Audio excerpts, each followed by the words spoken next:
So today I want to talk about something that came up at a speaking engagement I just had, and I decided to create a video around it because I was so grossed out at our category. And some of you are going to hate me for this, but I don't care. So I go speak at major trade shows for many years now, and I had taken a break because it's a lot of work. And when you have a personal life and whatever, it's a lot of work when you're speaking at major shows. And so I took a break and I went back and spoke at the International Houseware Show and the National Hardware Show as an example, very recent.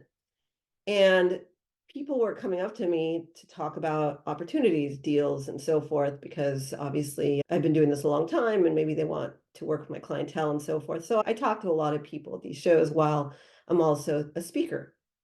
Somebody came up to me and said, I really want to work a deal with you at one of the shows. I will not say his name, but I will tell you that what he said was something that kind of made me vomit. And I wanted to talk to you about it. So, what he said was, and again, don't get mad at me, but this is my personal opinion.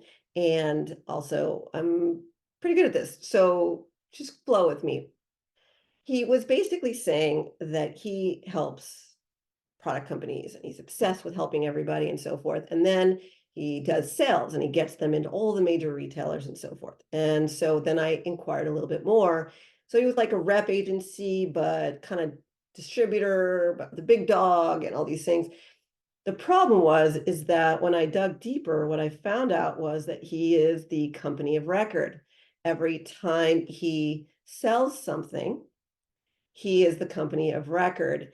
And that means that his name is with the relationships with say the Home Depots of the world or whatever the chain store is that he's working with.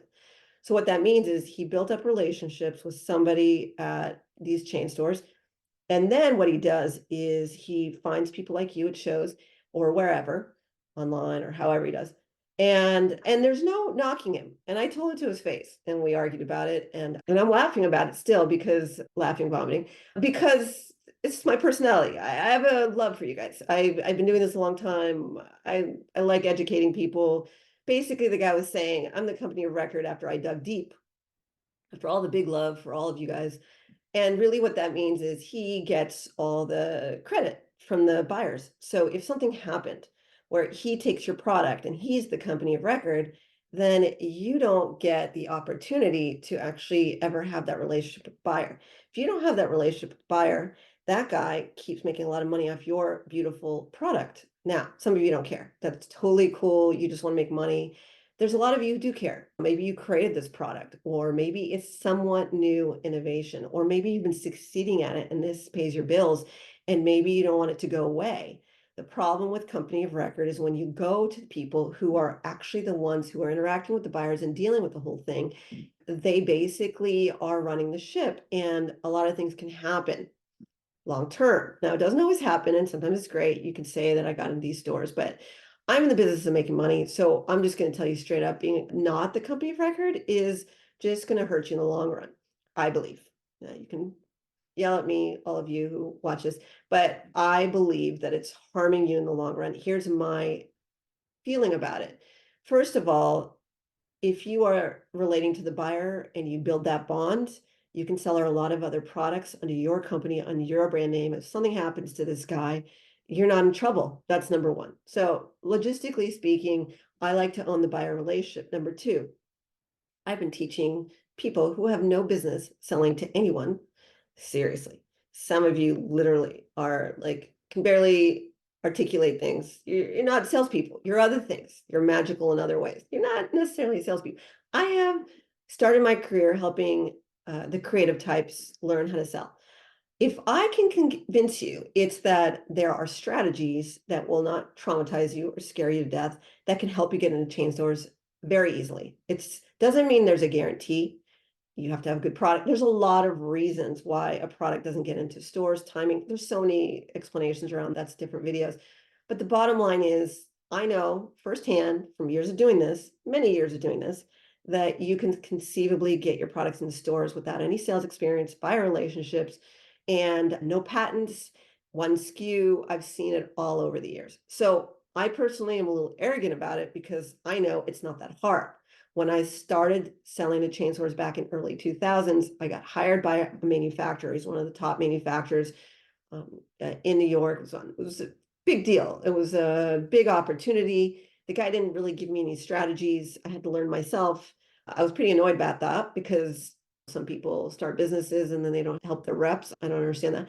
But I had years of experience selling. I thought it would translate over to retail. It took a long time because I wasn't getting supported to figure out what the strategies were to actually get a big chain store buyer to buy.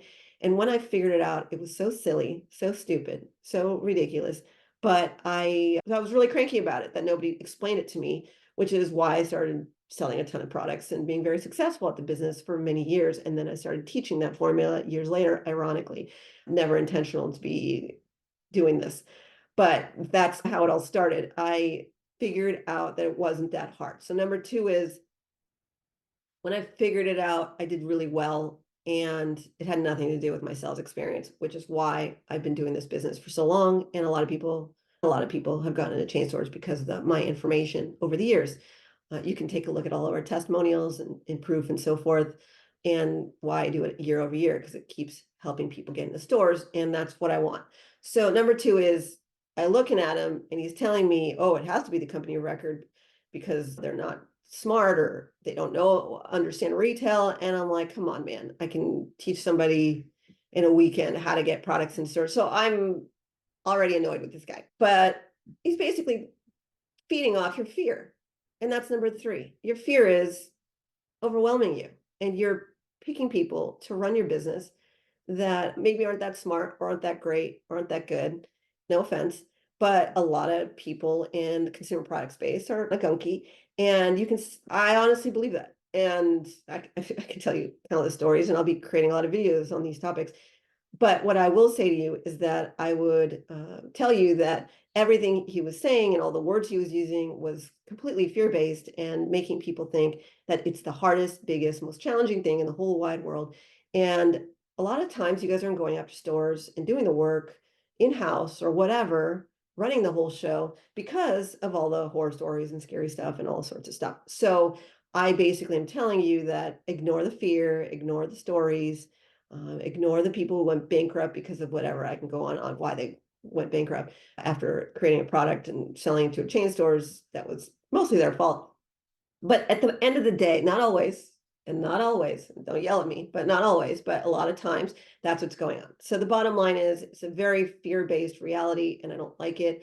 And finally, you make so much more money when you are the company of record, because ultimately when you have that relationship and you stick to that buyer, and even if they change jobs, their bosses know about you and you keep bringing them money, all they're looking for is opportunities to keep buying from you. I have seen clients transform their lives simply because they did the work a little bit in the beginning. Now, everything you're going to do in business is going to be work. I'm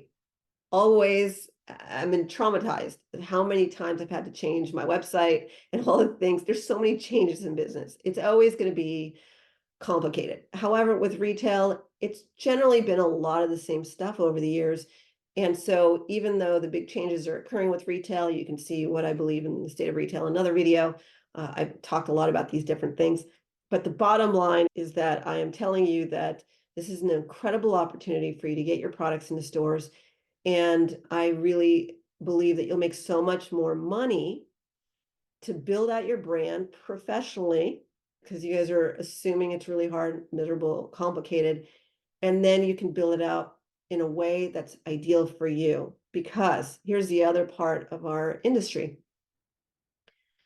Maybe they're selling to the regional buyer, not the corporate buyer. What's the regional buyer? So let's just use Walmart as an example. Walmart has corporate buyers, but they also have regional buyers. And they used to have local buyers, but now they've changed it around a little bit. They have an online buyer. They have different buyers. So the regional buyer is responsible for a couple hundred of their stores, maybe. Their corporate buyers are buying products for all their stores. So a lot of these reps are looking for easy ways to make money. So they might be selling your product on a regional level, not on the corporate level. Now it's cool because they can say, I got you in a Walmart, but maybe you're not getting huge orders from them.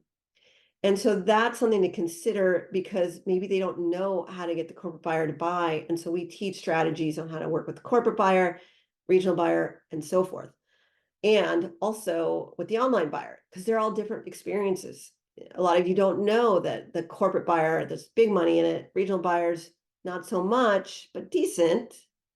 And also there's a lot of them. It is an opportunity and there's nothing wrong with it. It's just they might not be going after the best opportunities for you and your business because they're only looking for commissions and ways to make money really fast.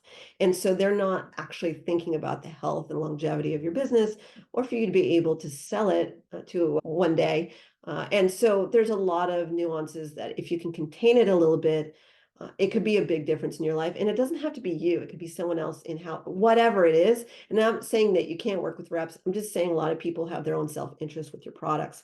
There's so much more to say, but I hope this helped you understand the company of record, you actually having that vendor and that vendor number where your company is the number, the vendor that is working with the buyer directly will be the biggest game changer. And don't play into, I just need to make money right now. That's fear, that's panic. Just take a minute, breathe. I understand you spend a lot of money on your product and so forth. And I'm not saying not to do it. Some of you could care less. You just want a quick hit of cash, say that you got into some stores, be cool, sell your company, real, whatever it is. I totally get you. But a lot of us maybe want to see this thing through. And if that's the case, remember that if your product is crushing it, they could copy your product and knock you out under a different brand and you'll never know. So you have to be careful as well because imagine they see that your product's doing so well with the buyer and then it happens a lot. One day, all of a sudden your business slows down with them and you can't figure out why. It could be because maybe they used your concepts, they tested on you, and then they blame it on another client. But honestly, it could be just a knockoff, or they find more products like you, and then they go for a different one. Whatever it is, maybe they don't want you to get too big. People are crazy. There's a lot of things and reasons in the world that this is happening. That's why I'm a believer in not being a rep for the rest of your life, but at least building out those relationships. And that's why I started this company a million years ago. And I never actually explained it. So after arguing with the guy at the end, we love, hate each other, and we're cool. And I don't care. There are people who will be perfect for that scenario. I would say not the smartest business move. Karen Waxman, Retail MBA. Please be on the lookout for additional videos we create. Again, you can go to retailmba.com to learn more. We are a retail consultancy and a rep agency. We have a ton of education as well. We have free trainings too. Thanks so much.